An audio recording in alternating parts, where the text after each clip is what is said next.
I'm a messy boy, and I'm just gonna get into this. So, yeah, if you noticed, I'm all colored to crap, man. I went to a color festival, It's not even a holy fest anymore. It's a color festival. Like, what's up with that? It was fun as crap, but oh my god, I've never been to an event where it was just so weird and confusing. Like, oh my goodness, the event organizers didn't know what they're doing. The audience didn't know what they're doing. Yeah, it was ridiculous. Like, they were playing classical music and dubstep at like a holy fest type thing. Like, what? Like, they just got rid of all the Hindu music they've had in the years past. Nope, no, none of that Hare Krishna with EDC. No, no, no, we're not gonna do that no more. Let's play Queen and Journey. Again, I'm not shitting on the whole event. It was good. It was fun, but part of the reason it was fun was because it was trash. Because it was so interesting. It was like, wait, what? I There were people that weren't even in the event walking into the event from the park because it was in a park, and they're getting blasted with freaking dye. Like, I cracked me up. There was this freaking black dude dressed all up in Supreme, like brand name Supreme shit. Just everything is clean and fresh as all get out. Probably dressed in hundreds of dollars worth of clothing. And this dude starts running for his life from some kids, and the kids won. He got blasted with some yellow freaking powder all over him. It's a good thing this stuff is water soluble, for the most part. You could probably avoid staining because, yeah, that dude was probably, like, oh my god, if you weren't a children, I would knock your fucking block off for doing that, man. Like, you've seen the shoe scene, man, right? Guys know what I'm talking about with the shoe scene. Oh my god, you stepped on my white shoe. I'm gonna beat the crap out of you, bro. Like, it's not good. So, anyway, I'm just laughing at the irony because the video I'm doing just feels ironic with all going out and being public and getting all messy because it has to do with society and masking and, how you present ourselves, like this has to do with autism and neurotypicals. It's everybody, everybody does some form of performance or masking or whatever you want to call it, So, here, I write to ChatGPT, how does Hans-Georg Moeller's concept of profilicity fit into this postmodern zeitgeist? And how does David Foster Wallace's new sincerity emanate a modernistic counter-narrative that is completely needed in today's time for a healthier society? And now I'm moving more into this stuff. I'm like, actually, it might not even be modernism. You might want to say it's, transmodernist take, the way he does it. That's why people are getting confused, oh, it's postmodern new sincerity, but new sincerity isn't postmodern, it's metamodern or it's transmodern, whatever, man. My goodness, it's fun getting in the pompous space. Being an intellectual that actually understands like what the hell these people are talking about, but at the same time going, oh my god, this is fucking ridiculous, Meg. Like, why can't we just talk like normal people? So anyway, I am getting sidetracked. So I asked it about about Hans-Georg Moeller's concept of profilicity and David Foster Wallace. Now it all relates to the modern zeitgeist, how we're feeling. So responds, Hans-Georg Moeller's concept of profilicity fits seamlessly into the postmodern zeitgeist as an evolution of the attention economy, where identity is increasingly shaped not by personal authenticity, in parentheses, sincerity, or social roles, in parentheses, honor, but by the management of one's public profile. In a world dominated by social media and algorithmic validation, profilicity reflects how people curate and perform their identities for an imagined audience, rather than performing their sense of self through direct interpersonal relationships or deep personal introspection. Moeller argues that profilicity isn't necessarily bad. It's just the reality of contemporary identity construction. However, the issue arises when profilicity erodes deeper forms of meaning making, identity, and hyperfragmentation, externalized performance rather than an internal lived experience. In contrast, David Foster Wallace's New Sincerity offers a modernist counter-narrative that is desperately needed in today's culture. Wallace saw that the postmodern irony, once a tool for subversion, had become an empty default mode that has ultimately served corporate and cultural cynicism. He proposed a return to sincerity, not in a naive or nostalgic way, but an earnest, self-aware, and emotionally vulnerable manner. Rather than rejecting postmodernism outright, New Sincerity absorbs and transcends it, allowing for genuine human connection in an era of mediated existence. See, that's where New Sincerity has to be transmodern. You know, it can't even be metamodern. It's not swinging back in the pendulum of, you know, modernism and postmodernism. It's moving beyond that. It's moving forward, you know. So that has to be some sense of transmodernism. And this is where, you know, we need David Foster Wallace, you know, we need his New Sincerity. We need empathy. We need to stop that narrative, you know. We need to get onto the narrative that empathy and love and, you know, connection, all these things are great things. And part of the whole thing, why we are all feeling like we're living in idiocracy, is because of that postmodern zeitgeist. It perpetuates the culture of fear, you know, and the doomerism and all that, those negative feelings, you know, because we're stuck in this state of irony and fragmentation, you know. We're all these little teenage white edgelords, you know. I'm a white man, a little teenage edgelord. That's everyone in society, pretty much, because of this zeitgeist that we're currently in. We need to escape the postmodern zeitgeist.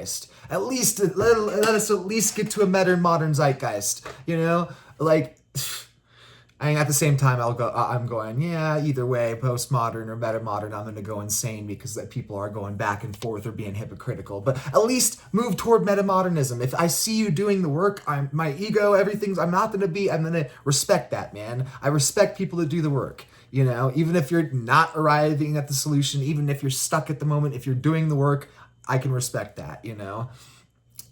So it says why this counter narrative is crucial today. Profilicity's hollowing effect. In a prolific society, people define themselves by their social media persona rather than their actual experiences. New Sincerity encourages people to strip away performative layers and engage with life directly and vulnerably. The fatigue of postmodern irony. The detached irony that dominates online discourse makes it difficult to form meaningful, good faith connections, whereas Wallace Visions calls for earnestness and emotional bravery, a necessity for mental health in an age of detachment. This is why social media fucking sucks balls. Because you're all playing the fucking idiocracy game. You're buying into it. You're becoming the little fart person on screen. We don't need that. You know, if you want to do that, go over to TikTok. Sorry, I will judge TikTok, and I won't judge its users too much. But I will judge TikTok. And yeah. So anyway, the crisis of meaning. Profilicity commodifies identity, leading to alienation and nihilism. New Sincerity, by contrast, encourages engagement with the world through introspection, empathy, and storytelling that reaffirms human depth. Bridging the fragmentation of identity. While profilicity amplifies fractured, externalized selves, New Sincerity helps reintegrate personal identity by emphasizing genuine human experiences over their curated, social media-friendly representations. In essence, while Moeller's profilicity describes the landscape we inhabit, Wallace's New Sincerity offers a way forward, one that prioritizes meaning over performance, depth over engagement metrics, and a shared humanity over the endless loop, the endless scrolling, the doom scrolling of self-curation. To build a healthier society, we need a cultural shift that embraces sincerity without falling into naive idealism, allowing us to reclaim personal and communal authenticity in the digital age. And let's see. I responded basically saying that response was excellent. However, the one thing we need to note is that there is a difference between Hans-Georg Moeller's concept of sincerity and, you know, the New Sincerity as Wallace envisions it. Because, you know, Hans-Georg Moeller's concept of sincerity, it goes back to traditional social roles and ethical ontologies, which can include oppressive systems like the Indian caste system or other rigid hierarchies where individuals conform to a preordained identity rather than actively shaping their own. Wallace's New Sincerity, however, is not a return to sincerity in that sense, but rather an evolution, an attempt to reclaim authentic emotional engagement without regressing into outdated, often hierarchical systems of meaning.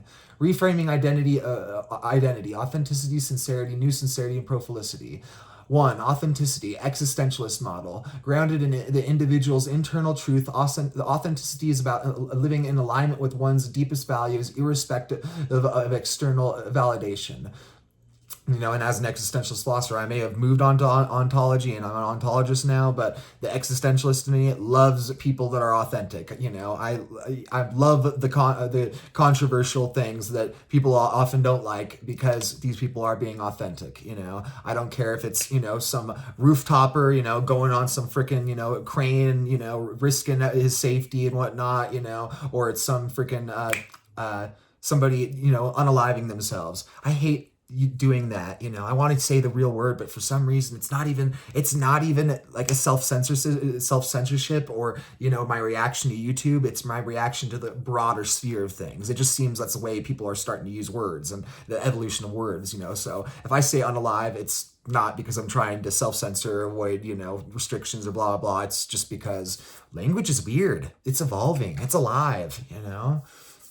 Sometimes you get stuck in the freaking currents of the tide. You start drifting, and that's what happens with language. So 2, sincerity, traditional model, Moeller's critique. Identity is shaped by one's role in socially preordained ethical structures, caste systems, religious duty, Confucian hierarchy. One's moral worth is tied to how well they embody their prescribed identity within the structure. And that's where sincerity, the traditional sincerity, and the profilicity, they're both like opposite ends of the same fucked up spectrum. Like, you do not want to find yourself fully in either of these camps. It's not healthy for you, or your community.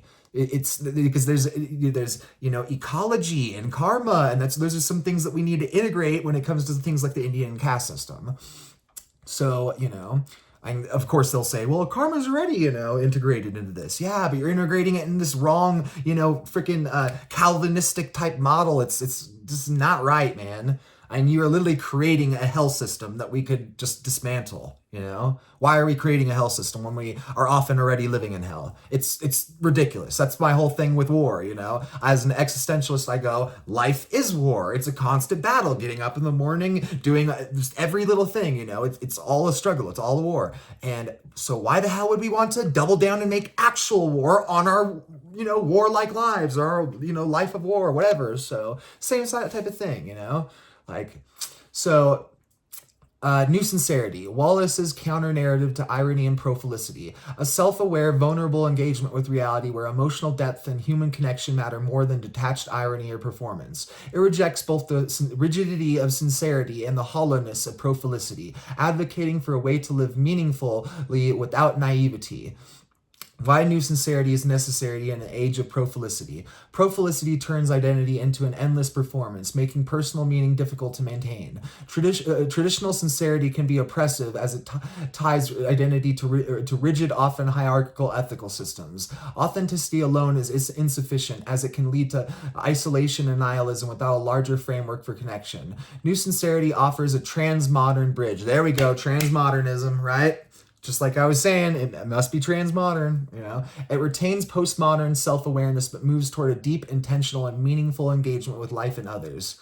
Final thought. Moeller describes the world we live in. Wallace describes a counter-myth that we need. If profilicity is a fragmented, self-projected for an audience, and sincerity is a constrained, self-defined by pre-modern hierarchies, then new sincerity is a conscious self embracing depth and vulnerability, forging real human connections in a world of simulation. And it was saying this is a necessary shift, not back into sincerity, but forward into sincerity, reimagined. And then I said that was an excellent response again. The only thing that I had to add is that you need to integrate our transdualism into this framework, And let's see what it goes. Mentions that there's a deeper issue in new sincerity if misunderstood as traditional sincerity can actually collapse back into sincerity. Could be mistaken for a nostalgic return to rigid roles, all that stuff. This is where transdualism becomes essential. It allows us to navigate beyond binaries of traditional sincerity versus profilicity, irony versus earnestness, nihilism versus meaning, crafting an identity structure that is both dynamic and grounded. That's where, you talk about me, okay, am I being authentic? Am I being sincere? The best I can describe myself is I'm being new sincerity, because I'm in that transmodern framework. I am a transdualist, so I can't be stuck in these rigid archaic roles and that yeah, it's ridiculous. So anyway, let's see what we got here. More of the same stuff, but then it goes to 4, transdualism and necessary reconciliation. Recognizes the ontological tension between sincerity, profilicity, and authenticity. Moves beyond the binary of performance versus essence. Identity is neither a fixed role nor a performative brand, but a dynamic process of meaning making. Unlike New Sincerity, transdualism, see, so I'm not New Sincerity. I guess basically my ontology is my personal, like, how I act, or I don't know. It's interesting, fascinating stuff. Unlike New Sincerity, transdualism doesn't assume meaning is purely subjective. It acknowledges an ontological dimension to meaning beyond individual or social constructs. And it says, example, instead of returning to sincerity's rigid roles or profelicity's endless self-branding, a transdualist identity would be fluid yet grounded, deeply engaged, and adaptable to shifting context. See, that's helpful. We need adaptability in our society, you know? Like, that's why we need to become polymaths. That's one thing that we definitely need to do. And I'm seeing it. I said it 10 years ago. I'm like, I'd be willing to bet with the internet, you know, and autodidacts that I'll start seeing a lot more of people like me. And all of a sudden on YouTube, the past, you know, freaking few months, I'm seeing tons of videos, you know, how to be a polymath, you know, why you should be a polymath, you know, ways to go about trying to be a polymath, just all these freaking videos on polymathy.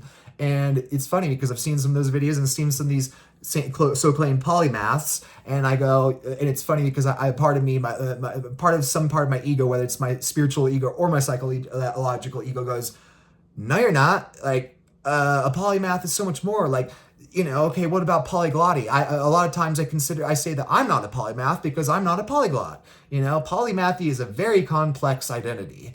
You know, you can't just say you are, you aren't. Again, you pretty much need transdualism to sort of understand that this person is a polymath. They're just not at all a polymath like me, you know? So helps you get a little, you know, more open-minded, less judgmental, you know, all that stuff. So it says, transdualism is the key to a healthier society. Profilicity erodes deep meaning, turning identity into a consumable product. Sincerity is too rigid, leading to ethical stagnation and inherited identities. New sincerity, while valuable, risks collapsing back into sincerity if not framed properly.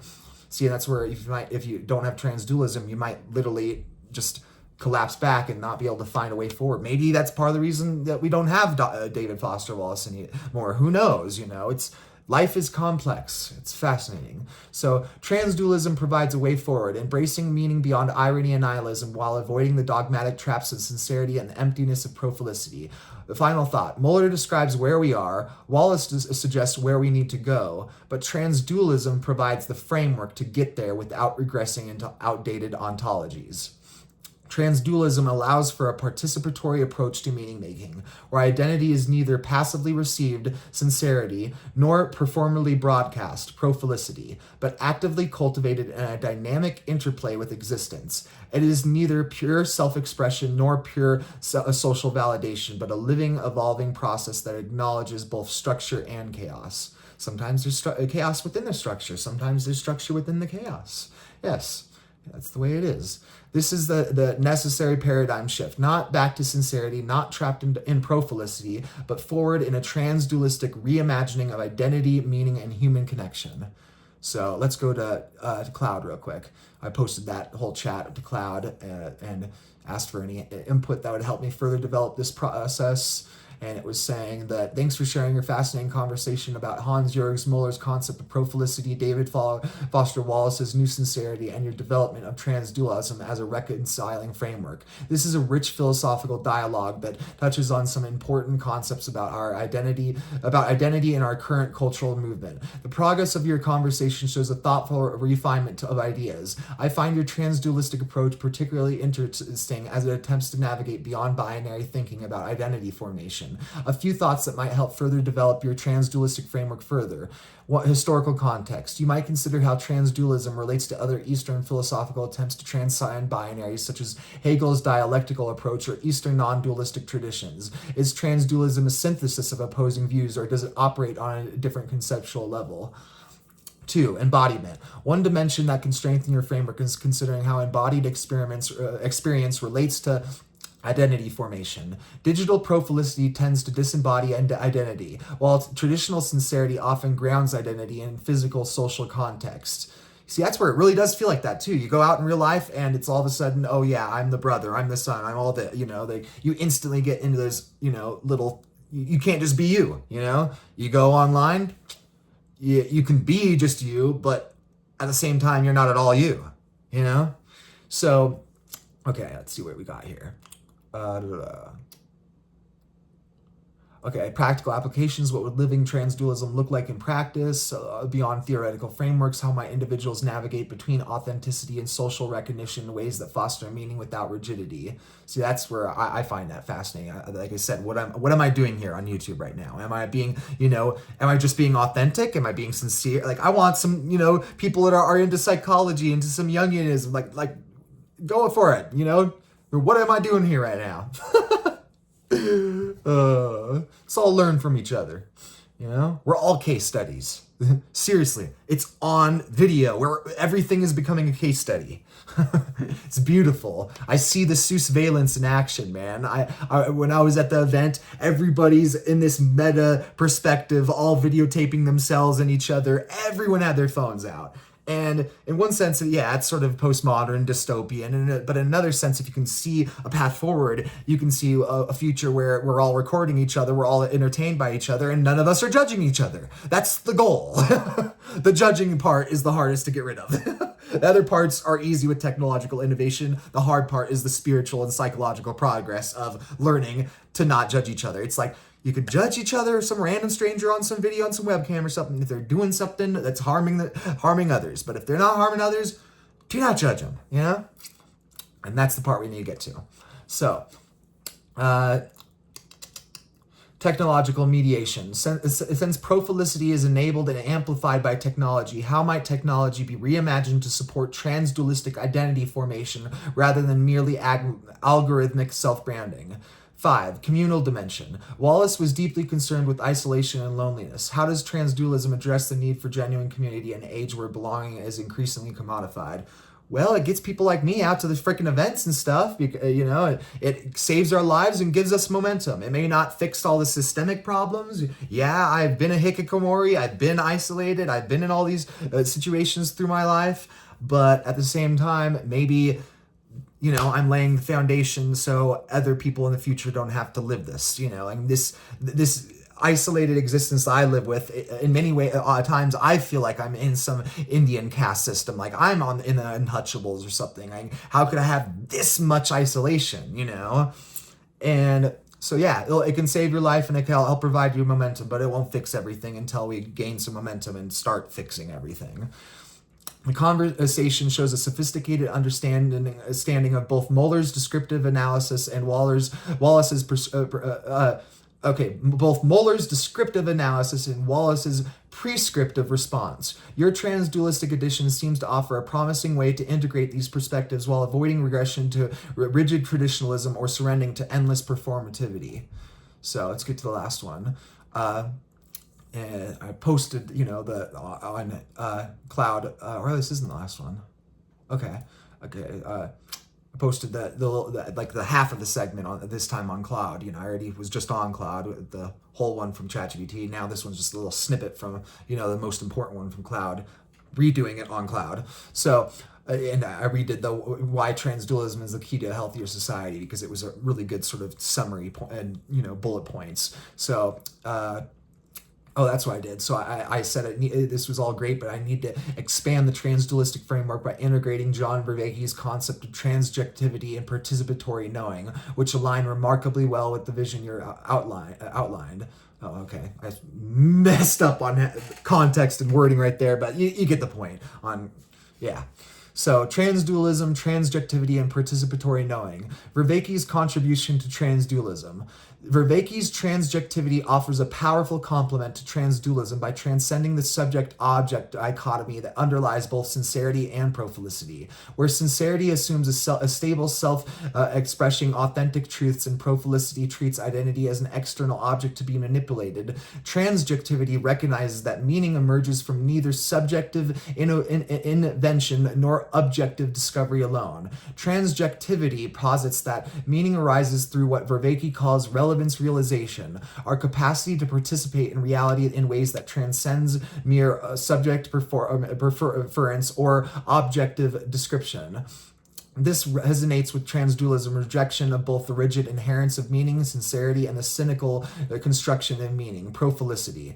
Participatory knowing as transdualistic practice. Vervaeke's participatory knowing provides a methodology for implementing transdualism into everyday life. This form of knowing, 1, recognizes that understanding is not merely propositional but transformative. 2, acknowledges that meaning emerges through active engagement rather than passive reception. 3, values embodied situated knowledge over abstract attachment. This perfectly complements transdualism's vision of identity as actively cultivated in a dynamic interplay with existence, rather than either passively received or performatively broadcasted. Participatory knowing offers a tangible means of operating within a transdualistic framework. The ecology of practices. Transdualism gains additional depth when we consider Vervaeke's ecology of practices, the interconnected cognitive, contemplative, and communal activities that generate meaning. These practices call what he calls cascades of relevance realization that helps individuals overcome both the alienation of profilicity and the constraints of sincerity. This ecology of practices provides the concrete methods through which transdualism participatory approach to meaning making can be realized. It offers tools for cultivating identities that are neither inherited nor performed, but emergent from genuine engagement with reality.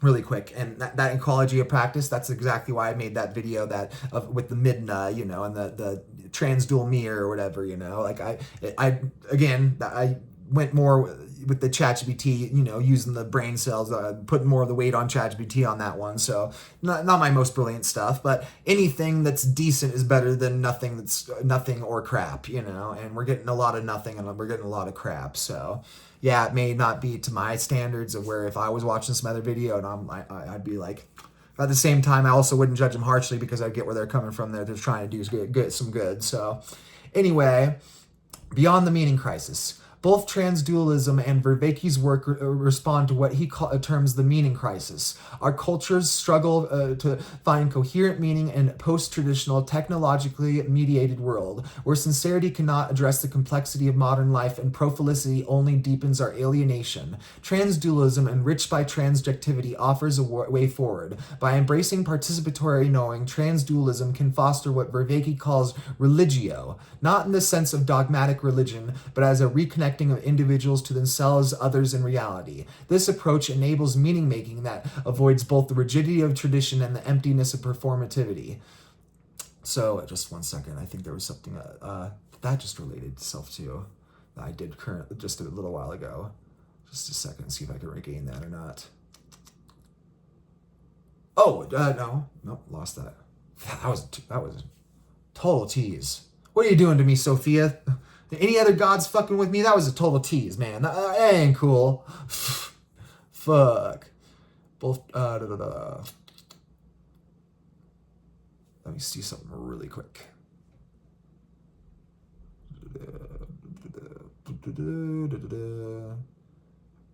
It was something about the tribe. So yeah, that's where, it's talking about, the meaning crisis. And that's where when I watched the tribe, that's what I saw. That's where I realized, oh my God, that's why it got a huge boost in viewership and fans and people are aware of the show when COVID hit. Because COVID hit and all of a sudden people are having their existential crises and getting into existentialism and ontology, philosophy, spirituality, religion, all that stuff.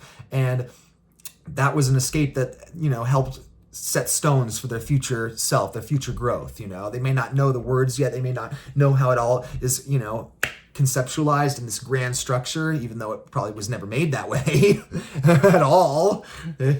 But yeah. So, practical implications. A transdualistic society informed by Vervaeke's insights would prioritize educational systems that develop capabilities for participatory knowing rather than mere information transfer, social structures that enable genuine connection rather than performative connection, cultural practices that cultivate wisdom rather than either dogmatic certainty or cynical detachment, technologies that enhance rather than replace human capabilities for meaning making. This integration creates a framework that is neither modernist nor postmodernist, but what we might call metamodernist. A dynamic oscillation between structure and flow, pattern and possibility. That's where it's cracking me up, between the metamodern and transmodern. It's like all of a sudden I'm stuck in another fucking little dualistic trap, man, where even the AI is getting confused on what is metamodern, what's postmodern. Because metamodern, even though it oscillates, oscillation brings momentum, it brings movement, which often brings you to transdualistic thought or, transmodern thought or whatever. So let's get to the last one. Actually, really quick, before I get to the last one, let me have a little sidetrack that's completely related to this. So let me grab something real quick.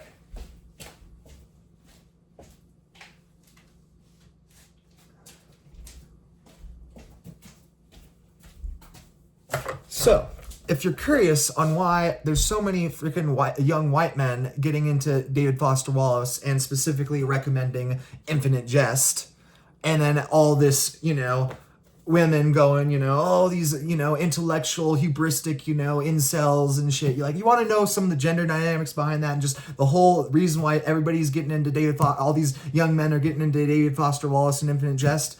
It's the same reason people are getting into all these young men are getting into Jordan Peterson. They're getting that sense of meaning. They're getting that sense of, okay, there's words that I don't know yet, but I'm starting to understand there's this framework, this structure. And Infinite Jest by David Foster Wallace, I'm pretty sure this is either a metamodern Bible or a transmodern Bible. But either way, it is definitely a damn Bible. And I think people are starting to realize that. So I just had to share that on why David Foster Wallace and Infinite Jest are getting so popular and why this might help this.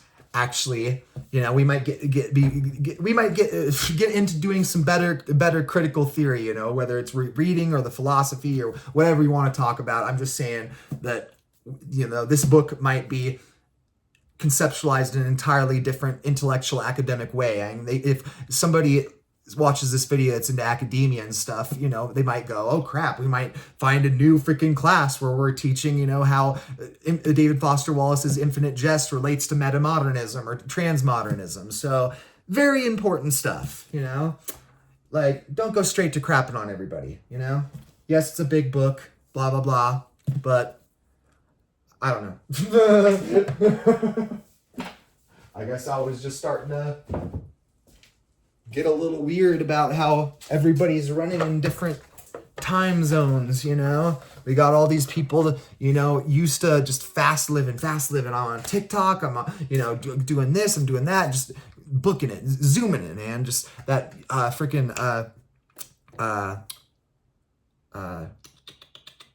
that Protestant work ethic on fucking overdrive, right? We got the bad economies and the capitalism and the Protestant work ethic, and it's like, all these people are on freaking meth or something, and they're not even on drugs, but they're just zooming, right?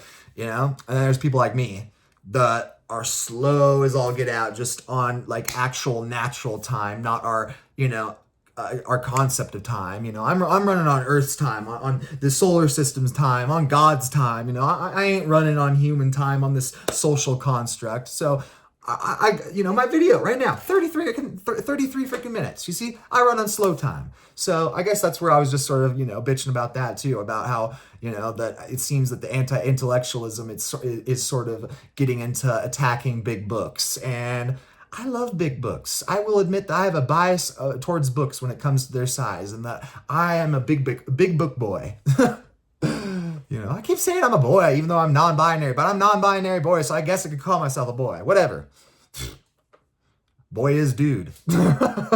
Boy is dude. For reals, though. So anyway, let's get back to ChatGPT and its final response. It says your dialogue with ChatGPT and Cloud is incredibly rich, and since you're clearly working on toward a nuanced framework that reconciles Moeller's profilicity, Wallace's new sincerity, and your own transdualistic approach. Cloud's response is thoughtful, but I'd like to build on it by refining the transdualistic model further, addressing its ontological grounding and clarifying how it avoids the pitfalls of both traditional sincerity and postmodern profilicity.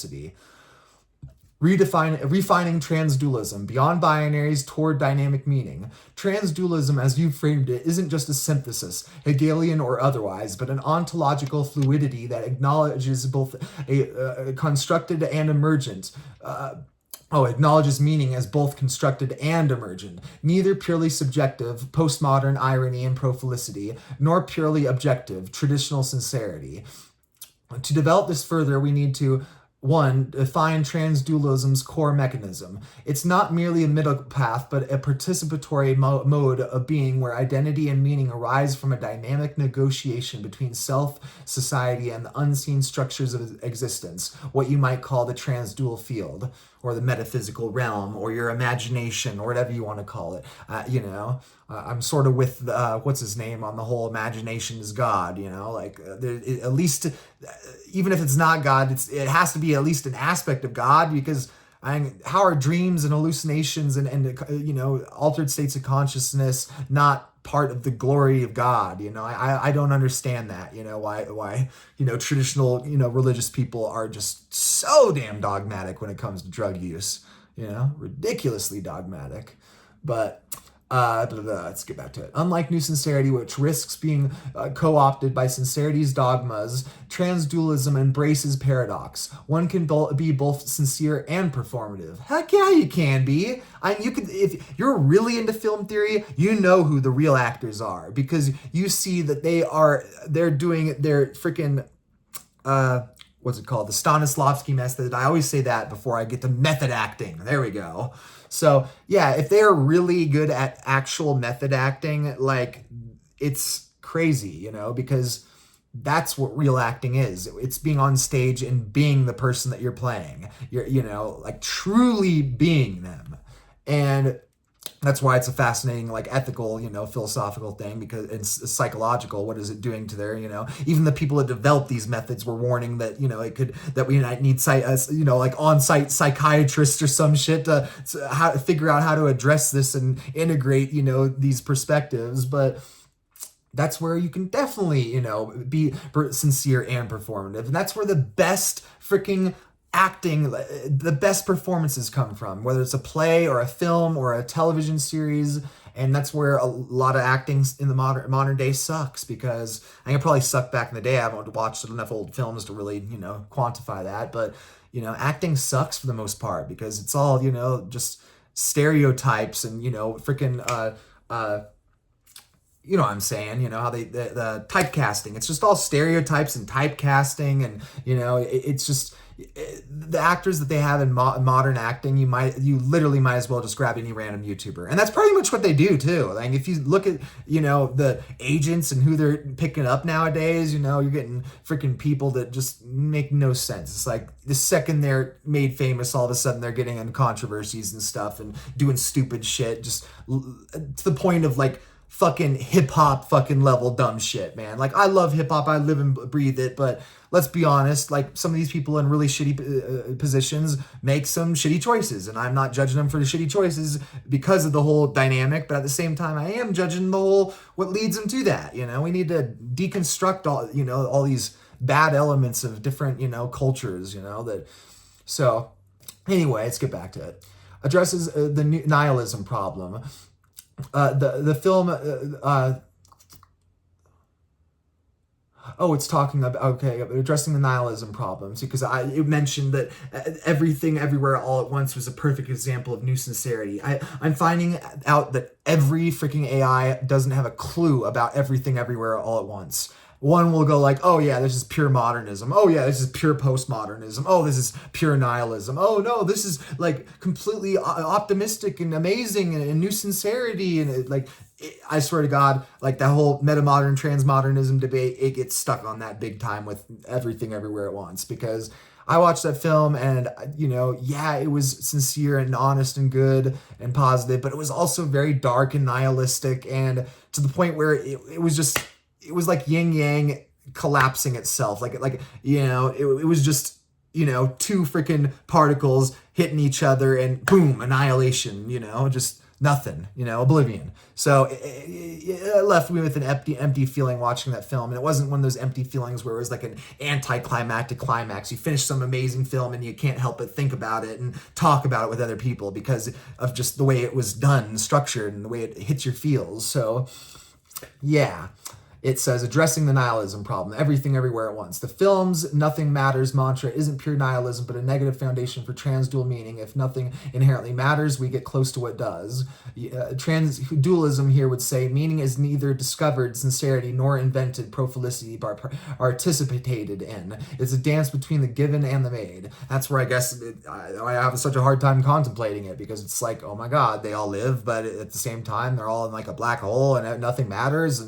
But their relationship is what matters, but yet your relationship fucking still sucks balls. And yeah, it wasn't, it was a good film, but it wasn't a great film, it was overhyped in my opinion. So anyway, let's get back to it, because that felt like the AI was being the ADHD and sidetracking me this time. So 3, clarify how it differs from other non-dualisms. Eastern non-duality, Advaita Zen, often dissolves the self into oneness, but transdualism retains the self as a locus of action while acknowledging its fluidity. Hegel's dialectic resolves binaries into synthesis, but transdualism lets binaries coexist tensionally. Example, sincerity and profilicity aren't synthesized, but held in a dynamic interplay. So definitely, and sometimes that interplay is in complete homeostasis, and you have complete balance, and you are absolutely performative and absolutely sincere. So, concrete expansions on Claude's suggestions, historical context, beyond Hegel and non-duality. Transdualism shares with process philosophy, Whitehead, the idea that reality is becoming, not static being. Man, it keeps going back to Whitehead. I am going to actually have to read Whitehead's source material, because that is fascinating. Not static being. Unlike postmodernism, which deconstructs fixed meaning, transdualism reconstructs meaning as an emergent property of engagement. 2, embodiment. The anchor against profilicity is the disembodiment. Profilicity thrives on disembodied personas, curated Instagram selves, etc., while traditional sincerity often over-embodied bodies, casts as a bodily destiny. Like the Indian caste system as a bodily destiny. Transdualism would treat the body as a medium of meaning, not a fixed identity marker. Example, a transdual approach to gender wouldn't reject biology or social construction, but navigate their interplay. Again, to the point of complete homeostasis, where, oh my God, we're politicizing fucking nothing and being dumb, stupid motherfuckers. You want to fucking debate about toilets, about who goes to what toilet? Make more fucking toilets. Yeah, we're not India, but in case you aren't aware, there is the literal global toilet shortage, and global means US as well. So yeah, maybe screw off with all the damn capitalism and make some damn toilets. And make stuff less politicized and hateful. We just want to go take a damn crap. Unless you want to crap, because we're right at that spot, man. We're right at that spot. Okay, Trump, I need a toilet. Open up your mouth. Seriously. So, where are we back at? Here we are. 3, practical application, living transdualism, digital presence, posts with vulnerability, new sincerity, but without attachment to metrics, profilicity. Use social media as a tool, not an identity source, and that is something I am definitely doing. I completely hate YouTube and Google and how all the evil shit that they do. They even dropped their logo, don't be evil. They just full on, they don't give a shit no more, man. And everyone on YouTube sees it too. YouTube has gone to shit. It's not doing good. But at the same time, everything's going to shit. Everything's dying. This seems to be the last avenue of free thought, and it'll probably be gone in a few years. So I'm getting at it while I can, and hopefully making some positive change in this world. So,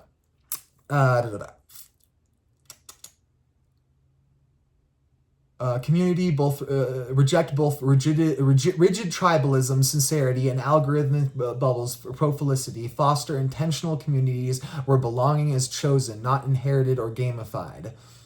4. Technological mediation. Tools for transdual identity. Instead of apps that optimize the profile self, LinkedIn, TikTok, imagine platforms designed for meaningful friction, dialogue-based interfaces that force depth or virality. Example, a social media network where engagement requires collaborative meaning making. Example, co-writing stories, debating with nuance rather than performative posting. See, and my whole take on this is that this is again why I'm actually on YouTube, even though, I'm like half the time I'm like, oh my goodness, my thoughts are the kind of thoughts that, get you fucking sent to some black site or unalived or just any number of crazy, terrifying conspiracy type stuff. Because, yeah, I do post stuff that is very transgressive to society. I'm discovering these things.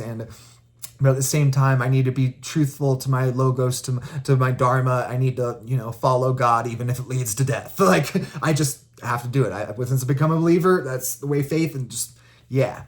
Which is a good thing because a lot of people are fearful and not putting their voices out right now. But what I was getting at right here is, let's see if I can remember, if I just lost it or if I can remember what the heck. Oh, that I'm using YouTube because I'm aware, part of this process of, becoming a healthy, functional adult, being autistic and bisexual and non-binary and all this stuff in a very backwards conservative world, even though we're first country and we're liberal, Nevada's a liberal state. No, it's a swing state. No, it's actually a freaking dark red state. You walk around, you see the dark red, Yeah, there may be little spots of, liberal, like-minded communities, but for the most part, there's a fuck ton of red over here. So, anyway, I was getting at that I'm using YouTube because I'm aware of this, through this process, I've become aware of, what's it called? Micro-expressions, right? Okay, micro-expressions, the little tiny expressions you make on your face and just these tiny little things that other people, even if they're not even aware of micro-expressions, they're innately attuned to them and respond to them, at least neurotypical people, So as a neurodiverse person, I learned, Paul Ekman's, micro-expressions, and I also learned, nonviolent communication, and I learned all these tools. They've helped me progress it's incredible and beautiful. Like everybody should start, learning these tools and practicing them. But through practicing them, it made me realize part of the reason social media is such a hateful, tribalistic shit show is because it's all text-based for the most part. Text and photos. Nobody's doing videos. There was a point in early YouTube where people were always, adding each other, doing the little ats and, video responses. People don't do that anymore for the most part. People need to bring that back. That's healthy use of social media, and we don't do that anymore. And that's why we should be doing that. I'm on YouTube because I can express myself and have I can be sarcastic without, all the neurotypicals going, I don't understand if this is sarcasm or not. Because all of a sudden, apparently, when you do everything freaking writing, all of a sudden every single person on earth writing, through social media, I swear to God, all of a sudden, we all become angry, drunk, autistic, illiterate people. It's not pretty when, like, even me writing on comments and stuff. I don't do it on my channel. I separated my channel. I accidentally, I tried to escape the freaking mess of modern internet. I'm like, okay, I'll start a new email for my new YouTube channel. That way the accounts aren't linked. And if one gets blocked or banned, YouTube isn't going to go, oh, they're linked. Let's block both of them, But of course, I started a whole new email and it still got linked. But what I do now is I've actually just sort of gone with the flow and I'm taking advantage of that. Now I use, my old account, my old channel, just for viewing videos and commenting. And then I use my new channel, this one, for making videos. And it's funny because I've even seen myself. I'm like, I've been working on not being so mean and not being so much of a troll with my writing and whatnot. But even with the nonviolent communication, getting way better at that, more like just every other normal person that's not doing all that craziness, I still find myself doing it a little bit. To the point where I go, okay, well, this is just all the more reason why I should stop watching all these crap videos and start making quality videos, Don't be a consumer, be a creator, Yeah, I've sat my whole life, thinking and consuming. Now it's time to get those thoughts out and create, So, anyway. 5. Communal dimensions, where Wallace's loneliness solved. Wallace feared that irony isolates. Transdualism would say only shared vulnerability bridges isolation. And that's where even just going out and going to some event, that is definitely extremely vulnerable for me, because I am so isolated that I don't do these things enough to where I build a resistance or feel like it's a normal thing. I went to this Color Fest. It's like been the first event I've been to like this in an entire year, and it was a little anxious getting going, getting over there. I'm like, all right, before I headed over there, I'm like, I'm going to pop a damn propranolol, man. Like, stuff is used for performance anxiety, and guess what's very closely aligned with performance anxiety? Social anxiety. So, yeah. It says, practice. Transdual conversations, dialogues where participants oscillate between sincerity and play, depth and lightness without resolving the tension. Final thought. Transdualism as the next cultural stage.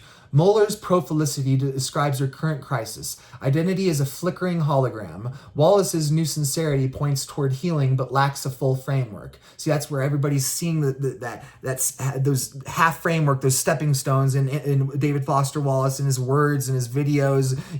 This is water, infinite jest, but they haven't quite yet been able to get the word, the full framework, and fully conceptualize what might be going on here. Again, I'm saying might because interpretation is fascinating like that. It's so much fun being a philosopher that has gotten into literary criticism and theory and all that stuff, because I read the Bible and I realize that, oh my God, literally any verse, any human being could come up with any freaking response to it. You could read Genesis 1:1 and go, okay, this means that the world was an orange and we are apples. Like, anybody could come up with anything, man. It's freaking nuts.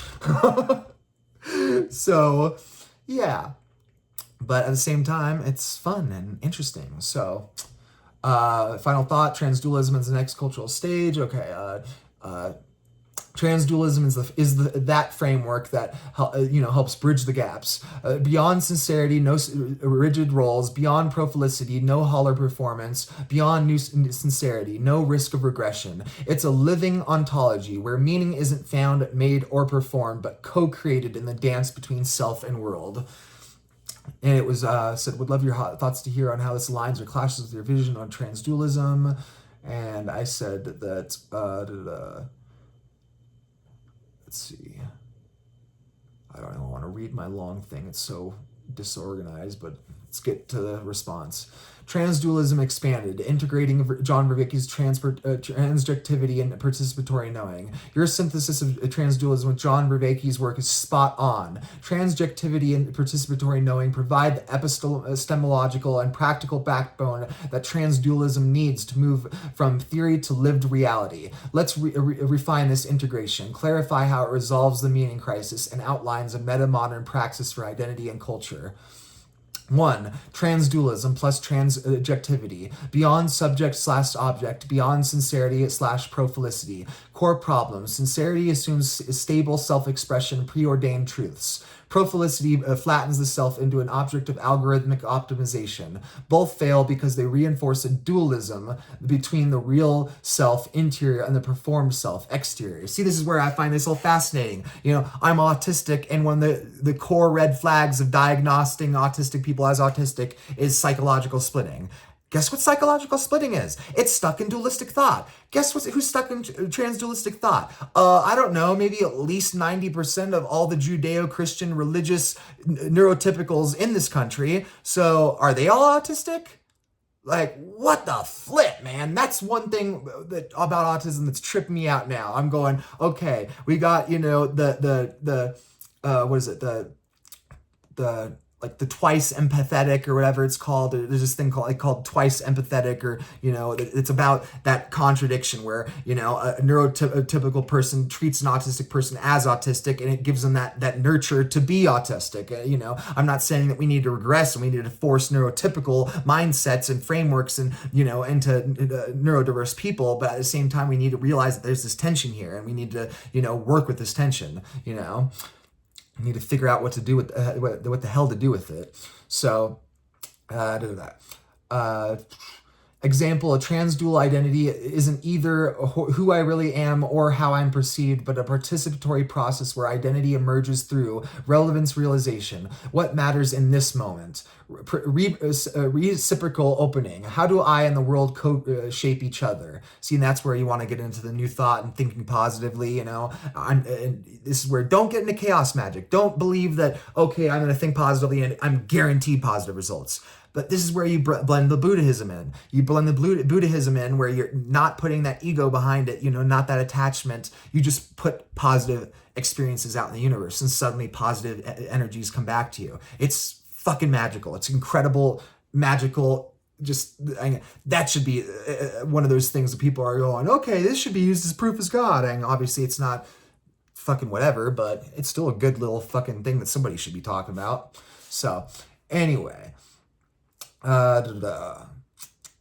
key insight: transdualism isn't about balance and sincerity and profilicity. It's about transcending the dichotomy through a framework where identity is neither constructed nor discovered but co-created. That's where it's funny. It feels like it's arguing with the Cloud. Cloud was saying that transdualism is balancing sincerity, the tension between sincerity and profilicity. But this one, DeepSeek is saying it's about transcending the dichotomy and the framework altogether. And that's where I'm more of. So that's where it's funny, because it's like, I swear to God, the more I get into this transdualism, the more the AI is thinking it's metamodernism, even though it's transmodernism. So it's going to take a little bit of, still a little bit of effort. I'm a little brain dead, so that's why I couldn't instantly sort of pinpoint, whether, infinite jest is, meta modern or transmodern, but just have enough brain cells to get this video out there. So might as well do it. I had some momentum with the day, rolling with the momentum, I'm messy but beautiful. Let's go with it. 2, participatory knowing, the method of transdual living. Vervaeke's participatory knowing is the how of transdualism. It's how we do meaning making without falling into sincerity's dogmatism or profilicity's emptiness. 4 pillars of transdual practice. 1, embodied cognition. Profilicity disembodies, creating a digital ghost. Sincerity over-embodies, casts as biological destiny. Transdual fix. Treat the body as a medium of dialogue with reality. Meditation, martial arts, or dance practices that fuse perception and action. Damn, we are just a living painting, We are a GIF. We're a GIF. So, or GIF, however the hell you want to get into that debate. Now I'm just wondering, okay, GIF and GIF, that's a G versus a J, and the pronunciation, that's dualistic. Okay, I'm the English language is complex enough that I'm sure there's some silent G's or J's or some other pronunciation of G's or J's to where you could add it into it and go, here's a third answer. Here's the transdual answer. Oh, just fucking with everyone. Oh my goodness. Too much fun. Okay. 2, dialogical engagement. Sincerity monologues, fixed roles. Profilicity broadcast, performance to crowds. Transdual fix, dialogue is mutual transformation. Bohemian dialogue where meaning emerges between participants, not from either. That's what it looks like. It says Bohemian. I am a little brain dead, man. I'm like 90% logically positive that's spelt Bohemian, but at the same time, it's one of those days where, you spell apple and you go, what the fuck? That's how it's spelled? That's so weird, man. It doesn't make sense. 3, ecology of practices. Vervaeke's ecologies, cognitive, contemplative, communal, prevent transdualism from becoming abstract. Example, a transdual daily practice might blend cognitive critical self-reflection. Oh, I definitely do that. Avoid sincerity's rigidity. Contemplative, meditative openness. Oh yeah, I do a little bit of that too, for sure. Avoiding profilicity's fragmentation. Communal, rituals of vulnerability. Men's groups that reject performative toughness. See, that's where it was wild going to this event, because I'm all got the transitions, the dark, and you can't see where my eyes are headed and stuff. But it was like, I felt like I was dating or something, man. I'm like, okay, there's 2 women that I feel a connection with, some vibe, some attraction, back and forth. Then there's like 10 fucking gay men. And yeah, I'm like, and the whole time I'm talking with the women, dancing with the men, and the women look all confused, like, why are they dancing with the men and not talking to us? And then the men look all sort of confused, why are you talking to them and not dancing with us? God. Oh, too much, man. As if non-binary and bisexual ain't confusing enough, I had to add the trans dual mix into it. Yeah, it saves my life, but it makes shit even more fucking complex. Maybe it doesn't, though. Maybe it provides the answer where I'm not stuck in that whole this or that, you know, because it sort of does. Because I have noticed that my sexual attraction is more about, like a collective unconscious, If all of a sudden there's the rape case with the man in France or whatever, all of a sudden, okay, I'm getting attracted to women, and then all of a sudden there's some crazy case with some woman or Lorraine Bobbitt type situation, all of a sudden I'm going, okay, I'm going toward the men. So I don't know, just interesting. So get back to the 4 pillars. Okay,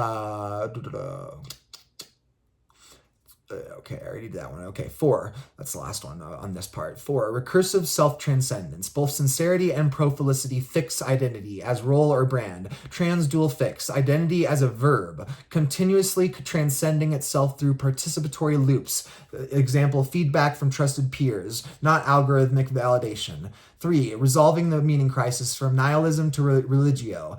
Vervaeke's meaning crisis arises when sincerity's myths collapse, no shared narratives. Profilicity's simultaneous fail to satisfy. Endless scrolling, no depth. Transdualism as metamodern religio.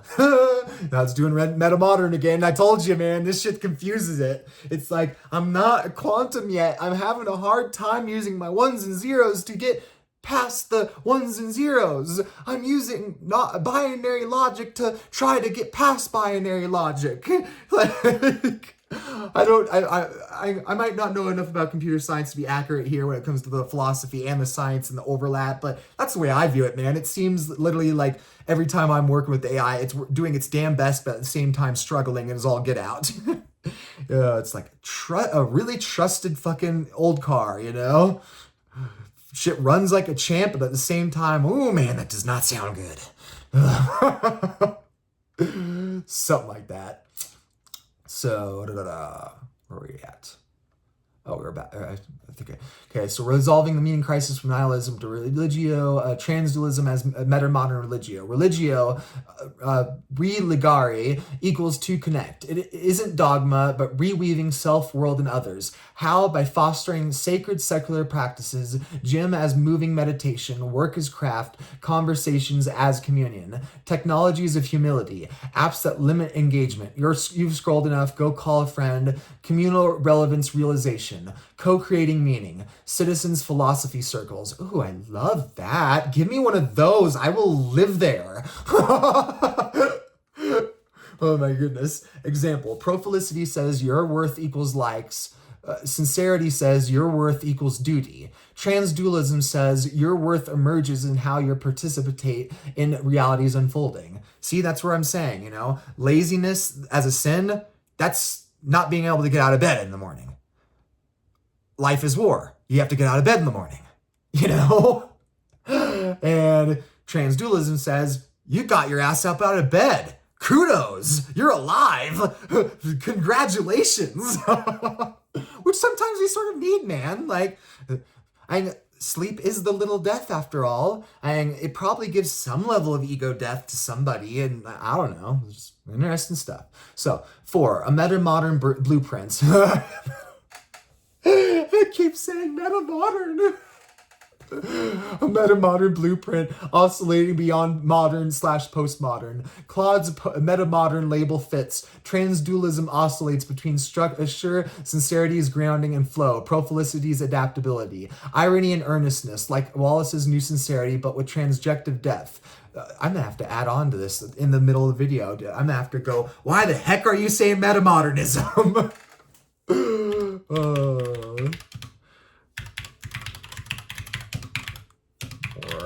accurately be defined as transmodern. But again, it could be in this context it's metamodern, but overall it is transmodern. See, that's part of the whole stacking game. We need to learn how to do the fucking Russian dolls. The Russian doll. I sound like I'm saying Russian dolls, like rushing. And what I'm really trying to say, Russian, like the country, Russian dolls, the Marikasha dolls, or whatever the hell they're called. So, I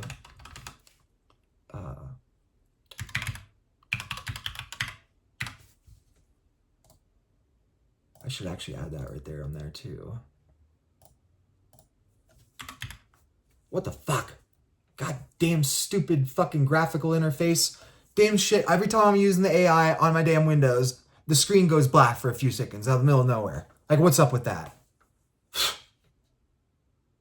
Windows, I can't handle this. I can't understand how you process all this information. My graphic is fucking A. Be more accurate. Yeah. When transdualism be more accurately defined as transmodern. Or is it meta-modern in this context? See, I'm still learning. I admit that I'm learning. You know? It's a process. Wait, what the heck? Oh. All right. So let's get back to finishing that part here. Metamodern oscillating between, structure, sincerity is grounding and flow, profilicity is adaptability, irony and earnestness, like Wallace's new sincerity, but with transjective depth, practical applications, education, teach participatory knowing, students co-create curricula based on relevance realization. Holy fuck, that's a smart idea. Holy shit, man. You want kids to all of a sudden that's hilarious though, because it instantly reminded me of the film Accepted and the wall that they created. But at the same time, that's fucking genius, man, because like people are only going to truly learn what they want to learn. That's the thing that traditional academia and institutions just either don't get or refuse to admit and adapt to. So that's fucking brilliant. Tech design, social platforms that reward depth. This reply took 10 minutes to write. Honor that effort. Ooh, I like that. Seriously. Everybody's like using acronyms. They don't even understand each other and just all this. And then they're using internet lingo on top of that and emojis. Yeah, internet communication, written internet communication is a shit show. And we should learn how to write better. Be better writers, be better readers. Politics, transjective democracy. Policies emerge from dialogue, not dogma or polling. Final synthesis, the transdual future. Moeller's profilicity diagnoses the illness, identity as performance. Wallace's new sincerity points to the cure, vulnerability, but lacks the mechanism. Vervaeke plus transdualism provides the mechanism. Transjectivity and participatory knowing. Result, a framework where identity isn't played, inherited, or branded, but lived in a dynamic, meaning-saturated participation with reality. And so, I corrected it. I was right on that. But let's see if it what it says right here, sort of.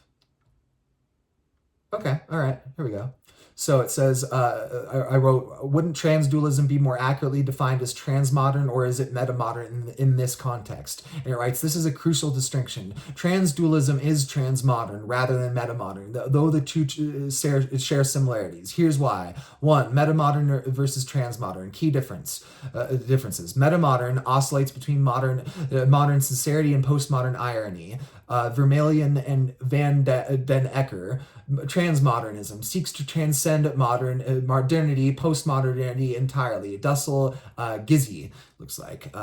Both/and logic, or metamodern, both/and logic. Ironic sincerity. Transmodernism, beyond logic, transcends binaries dialectically.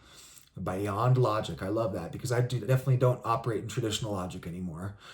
The second I started moving beyond that, I'm like, oh my God, but science says that the only way to be rational and sane and human and not need to be sent to the fucking nut house is if you're using classical logic.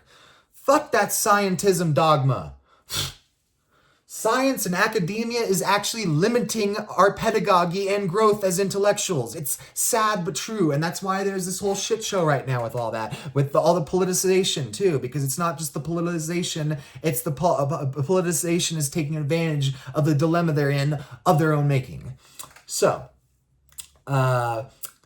Metamodernism still operates within Western epistemic framework. Transmodern integrates indigenous, Eastern, and marginalized epistemologies.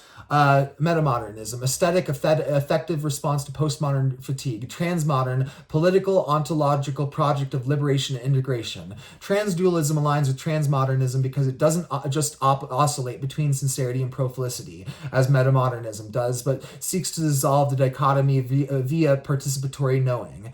It rejects modernity's rigid subject/object relationship split and postmodernity's hyper-relativism, opting for a transjective ontology, Vervaeke's influence. It explicitly integrates non-Western wisdom, Taoist flow, Buddhist non-duality, rather than just feeling into contradictions. Metamodern's tendency. Why transmodern fits better.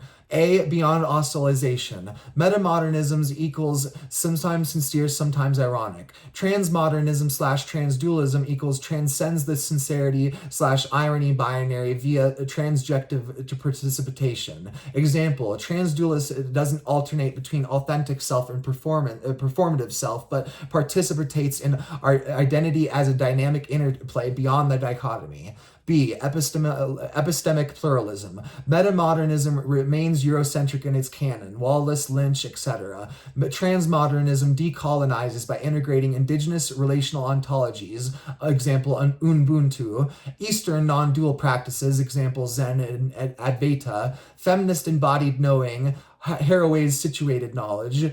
Transdualism does this explicitly using Vervaeke's participatory knowing rooted in Buddhist epistemology to resolve Moeller's Western framing. C. Political/spiritual liberation. Metamodern is often apolitical, focused on the aesthetic vibes. Transmodernism is transformative. Dussell's liberation philosophy, Gebser's integral philosophy. Transdual's goal, liberation from both sincerity's oppressive roles and profilicity's alienating simulations. 3. Transdual as a transmodern framework. Core traits: transjective ontology. Reality is neither subjective sincerity nor objective profilicity, but co-created through participatory knowing. Vervaeke. 2. Dialectical non-duality. Not both/and metamodern, but beyond through integration, transcending gender binaries via fluid and grounded identity. 3. Pluriversal epistemes. Wisdom is drawn from multiple traditions, combining Stoic resilience with Taoist adaptability. 4. Techno-spiritual practice. Uses tools, technology, ritual, dialogue to foster religio, reconnection without dogma. Example, Metamodern, a film like Everything Everywhere All at Once. I think that's it. I think it finally I think that's why it feels the way it does with me. It's probably because it's metamodern. It doesn't truly resolve anything. It more leaves it up to the viewer and sometimes that's great leaving up to the viewer, but you need to have more flow, more power, more direction. And it just didn't have that as a film. So it says a film like Everything Everywhere All at Once plays with irony and sincerity, but leaves you in existential ambiguity. That is perfect.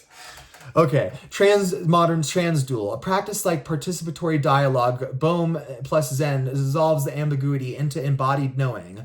When metamodernism might still apply. If describing cultural aesthetics, transdual art that feels postmodern. If emphasizing the transitional phase. We're metamodern while moving toward transmodern transdualism. But for rigid philosophical framing, transmodern is the accurate umbrella with transdualism as its operating system. And it says, final clarification, a spectrum. Metamodern oscillation, postmodern deconstruction, they both move forward toward the transmodern path of transcendence via transdualism. Transdualism is the engine of transmodernity. It isn't not just the exit, but another, a way out of the modern/postmodern cage. So, yeah. That's just my little 1 hour and 13-minute video on, why transdualism is a path forward toward a healthy future. Hopefully. So, anyway, just thought to share that. So, peace and victory. Signing out.